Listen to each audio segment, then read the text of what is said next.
Hello everyone, welcome to Pride Park. It's a fantastic stadium, this. Not a very easy place to come and play football. I've not seen Norwich be very successful here very often. There's Chris Gorham. Admin. First of all, if you were watching the TNC watch along and I had to dip out, so sorry, especially so sorry, Chris and Jack. Literally, Kieran Dowell was there, and I had to go and join him. In fact, Kieran Dowell he's still not changed. Really remarkable.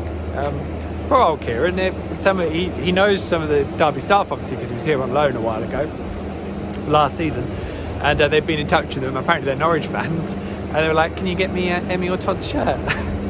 Kieran's like, "Do you not want my shirt?" At that point. What was I saying? Yeah, admin. So sorry, Jack. Sorry, Chris, and sorry to all of you guys on the watch along that I had to dip out really quickly. Apologies for that, but couldn't keep Kieran Dowell waiting, not after a free kick like that. And a second bit of admin. Happy birthday, Alison, in the week. Hope you had a great day.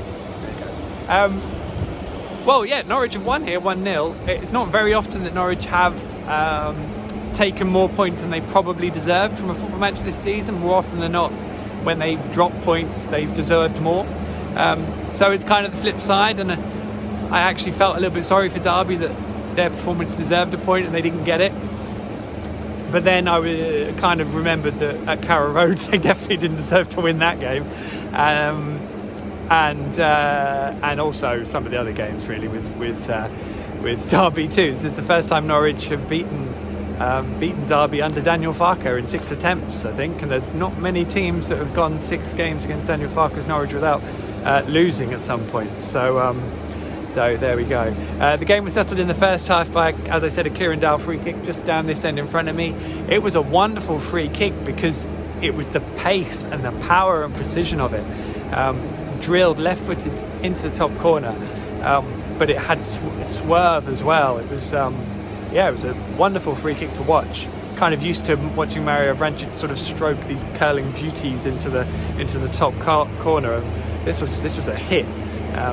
Same effect though, and that ultimately was the only real moment of quality in the game, and therefore probably deserving of being the only moment that settled it. Really interesting game. I thought Norwich did start very well. I thought they looked confident. It looked well within them. They were turning Derby round really easily. They looked comfortable on the ball, confident. Derby were getting desperate in their challenges and racking up the bookings.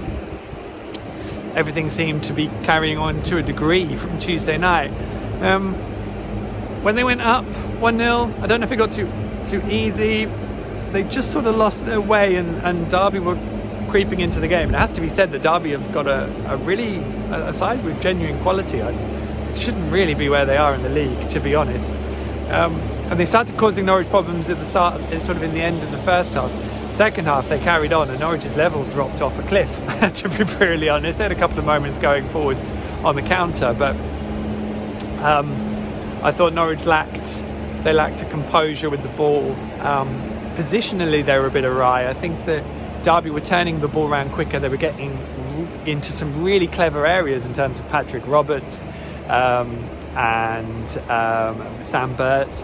Max Bird. One of them's a Formula 1 Formula E driver. Max Bird, and really causing Norwich problems. Colin Kazim-Richards gave Andrew Omobamidele a proper examination of how good he is right now, never mind what he will be. So a really testing afternoon, and Norwich had to dig in. Daniel Farke has said that they didn't concede a chance to Derby still all game and they deserved the win. I'm not sure I agree with that. I thought that Tim Krul needed to make 2 or 3 really good saves. There were some really good blocks that went in, and then also Graham Shinney smashed one over the bar when Tim Krul got tackled in the last few minutes. So Derby did have chances. No, Tim Krul's worked more than I've seen him worked in recent weeks. I thought the back 4 were a bit more exposed. Kenny McLean did some great covering work, but also him and Ollie Skipp, there were moments where they were a bit either overran or dragged out, so that the back 4 was a little bit exposed. I thought Grant Hanley defended supremely well today, and all that off the back of Ollie Skipp looking superb in the first half. And he started these really impressive drives forward with the ball that are adding a new dimension to his midfield play. providing that, you know, Norwich have got the support around him. Daniel Farke tried to make changes. Emi Buendia continues to feel his ankle, so hopefully he'll get a good rest in that, but it's clearly an issue because he likes going in for tackles and trying to win the ball, of course, so hopefully that settles down because it's obviously a bruised and painful injury.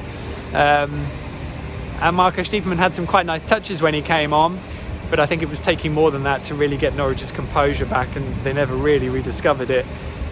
And I continue to have the same issue with Shemek Poaheta. I feel like he needs some time, and he needs the squad to buy into him a little bit, because I don't really feel it at the moment.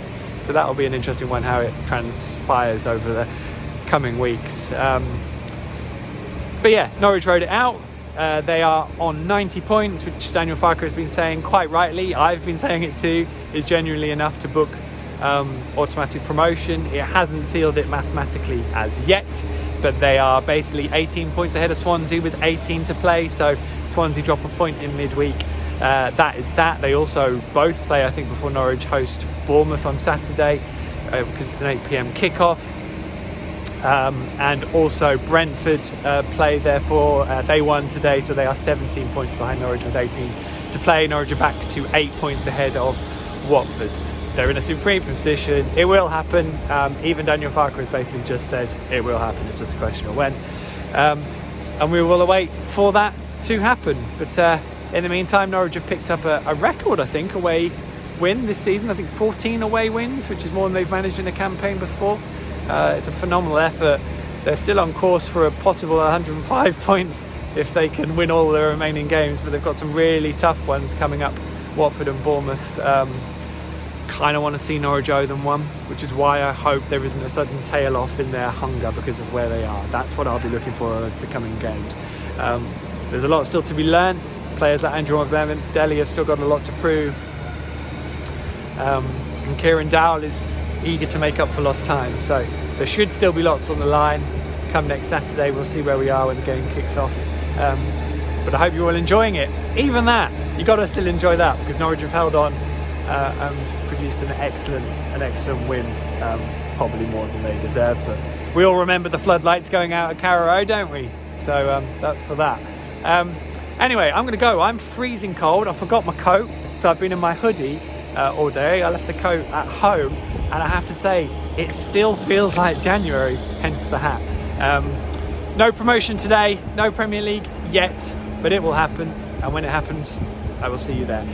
Hopefully a live Q&A on Wednesday, or wherever you're watching this. That is the plan. Wednesday at 5, should we say? We'll do it then. I'll see you then live. Get your questions in, try and bookmark it. I'll try and get it flagged up as early as possible.